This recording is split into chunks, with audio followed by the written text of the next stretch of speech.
came across some information about Dan Campbell, and I hope what I'm reading is accurate. And I will share a link in the description of this video. But I'm also hoping that this information is not accurate, because this would be very, very poor taste of not only the NFL, who really doesn't have anything to do with it, but the New Orleans Saints. So Dan Campbell was on the Super Bowl 44 championship team with the New Orleans Saints. He didn't play all season. He had an MCL injury, which sidelined him on injured reserve at the very beginning, I believe, of training camp. And then he retired in 2009. But the information that I came across alluded to the fact that Dan Campbell was not awarded a Super Bowl ring. He was, in fact, gypped of a ring because he was on injured reserve. And I also wanted to do some more research on this to see if there are any rules surrounding who's to get a ring and who is not. You know, did the NFL do anything about this? And according to what I've read over the last couple of seasons, it appears that the NFLPA had put it into part of their collective bargaining agreement that any player that is a part of the team, which is anyone that is on injured reserve, on the practice squad, or on the complete roster, should be awarded a Super Bowl ring, whether they played in the game or whether they even played a snap during that entire season. For all intents and purposes, they're still part of the team. They played, during training camp and trained with the team. And if they suffered an injury, why would that be their fault? And why should they succumb to not being awarded, the coveted Super Bowl ring when their whole mindset was to go and help that team that season, but an injury maybe restricted them from doing so? So I came across this article, and I'm going to read some of it to you, and I'll put these links in the description. It starts out by saying that, the question everyone around town was asking the New Orleans Saints was, when they awarded the Super Bowl championship rings, who did they award them to? And what was this process?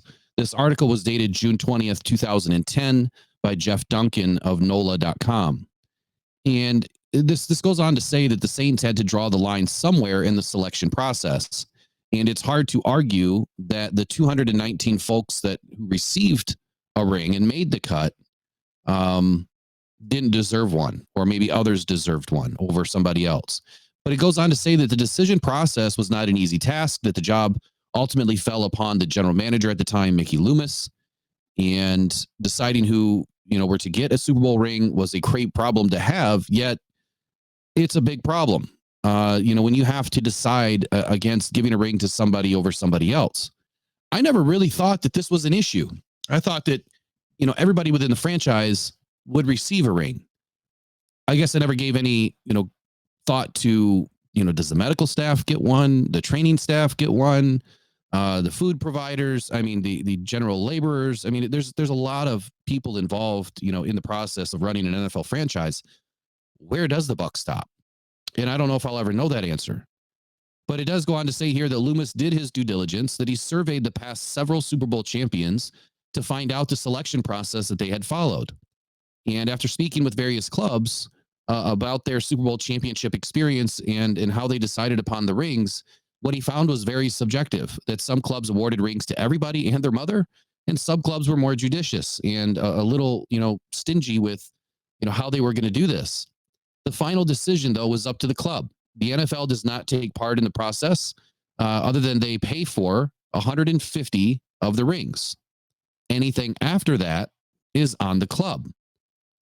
Now, I will say this, and I don't mean this to be a jab at the Lions, but something tells me if the Lions were to win a Super Bowl, there's going to be a lot of hurt people.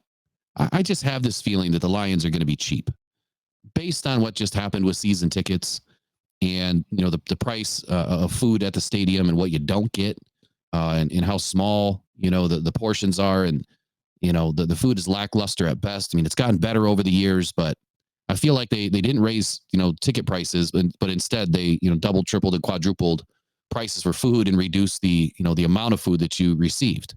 But anyway, we're not talking about food. We're talking about Super Bowl rings. And there's a reason why I'm bringing this up. And I'll get to that in just a moment. So the Saints eventually chose, to award the rings to everybody. Great decision. Who depends upon the success of the team to keep their jobs, was the quote that Loomis made. I'm going to read that again. he handed out rings to everybody, quote, who depends upon the success of the team to keep their jobs, end quote. Pretty weird statement, right? Anyway, it goes on to say it's hard to argue with the final selection process, but every full-time employee received a ring. Contractual laborers, such as the in-game entertainment, broadcast teams, and the stat crews, didn't make the cut. So does that mean that Dan Miller wouldn't receive a ring? Because they certainly utilize a lot of what Dan does, and the fans absolutely love what Dan does. But based on this, if every team selected the individuals how Loomis did, Dan Miller wouldn't receive a ring. Do I feel like he should get one? 1,000%. Because he is a major driving force into what fans love to listen to every single game. Article goes on to say that the entire medical staff, though, received rings, which is fair, even as the article reads, because even though they're not full-time employees, they are definitely full-time members, and they fly on the team plane, they dress in the team locker room, they wear team-issued gear, and they are directly responsible for the health and welfare of the players, which, by the way, is putting your product on the field in the best way possible, right? They're highly responsible for how quickly players heal, and preventing, such things as injuries is also relied upon for your medical and training staff. But it does say that the club was more subjective with the players. And this one really throws me for a loop. I mean, aren't they the ones that deserved the ring first before anybody else? So every player on the active roster during the season got a ring. Now, this is why I'm bringing it up. Dan Campbell suffered an MCL injury, I believe, was in training camp that season. He was not on the roster at all the rest of the season outside of being on injured reserve, which means he didn't get a ring.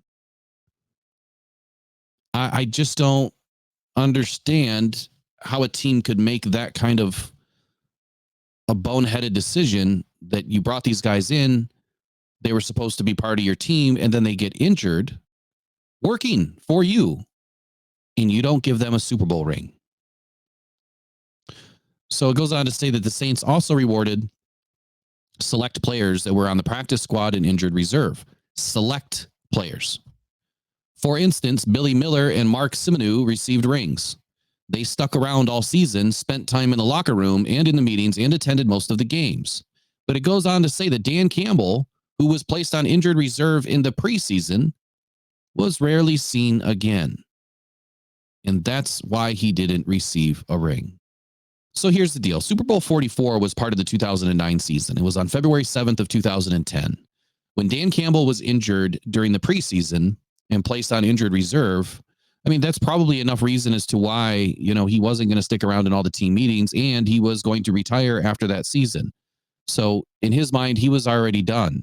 But he had to go through the process, continue receiving his treatment or whatever. I mean, the team could have, just done an injury settlement with Dan Campbell. So if you didn't injury settle with the guy or release him on waivers and then continue to take care of his health conditions, you should have given the dude a ring. So again, if this is completely accurate, Dan Campbell was gypped out of getting a Super Bowl ring. And it's for that reason and other reasons that I feel, if you believe in any sort of an NFL narrative, that Dan Campbell is going to get his ring. And he's going to get his ring with the Detroit Lions. I don't know that it's going to happen this season, but I'm not totally out on the possibility that the Lions can't make an incredible push and make it to the Super Bowl this season. I do, however, believe that 2024 is the Lions' year. After having the draft in Detroit this spring, I expect these Lions to go 14-3 and make a run at the Super Bowl. I expect them to get the first seed in the NFC. And I also expect Dan Campbell to finally get his ring. If you disagree with how the Saints handled this, please leave that in the comments and tell us how you would have handled it.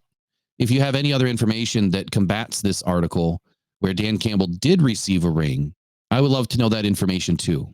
I've read a few, other articles where, like this one, for instance, it's labeled NFLtherapy.com, and it talks about the 10 players that you didn't know won the Super Bowl. Well, in number 7 here, it talks about Dan Campbell. It talks about Dan Campbell as a young interim head coach for the Miami Dolphins in 2015. It talks about how he was 39 years old at the time and was taking over for Joe Philbin. It talks about Dan Campbell being on the Saints coaching staff and how he was familiar with the Saints organization. It also states that he was on their Super Bowl 44 championship team. And Campbell didn't play all season with the MCL injury, but he stayed on the roster and was awarded a ring. And then he retired in 2009 and went out on top. The reason why I don't feel like this is accurate is because Dan Campbell did not retire in 2009. He had to have retired after 2009 because he was injured in 2009. The Super Bowl was in 2010. So I don't believe that this is totally accurate. Now, the next player was Mark Brunell, who never won a Super Bowl, but he was the backup to Drew Brees in that same season, the Super Bowl 44.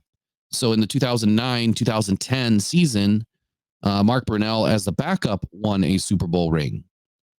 So I don't know. I guess this one just kind of burns a little bit. And again, I think that there's some NFLPA, collective bargaining agreements here now that players that were on the roster are on IR or the practice squad are entitled to a ring. And I feel that's the way to approach it. If you are part of the organization at the time that they win the Super Bowl, and whether you were injured during the season, placed on, IR, season-ending IR, whatever the case may be, you were still part of that team. If you are getting and receiving a paycheck from that team, you are part of that team. It doesn't matter how much the paycheck's for or what it's for. You're still part of that organization and that team. So again, for that reason, Dan Campbell's going to get his ring. If he was really gypped, that's just terrible. All the more reason why I believe in Dan Campbell, and I believe in the message that he's brought to Detroit and what he's going to accomplish while he's here. And I'll leave it at that. I'd love to see your comments below. And don't forget, tonight, 6 p.m., we're going to do the wrap-up show, right? And end the regular season finale. Should have Derek on with us for a little bit tonight. And we're going to end before the kickoff of the NC2AA championship tonight between Michigan and Washington. And we'll wrap it up tonight. Great ending to the season, other than a few injuries, but we'll get into some of that here in a little bit. All right, y'all. Go in pride. Go Detroit Lions. We'll see you soon. Bye-bye.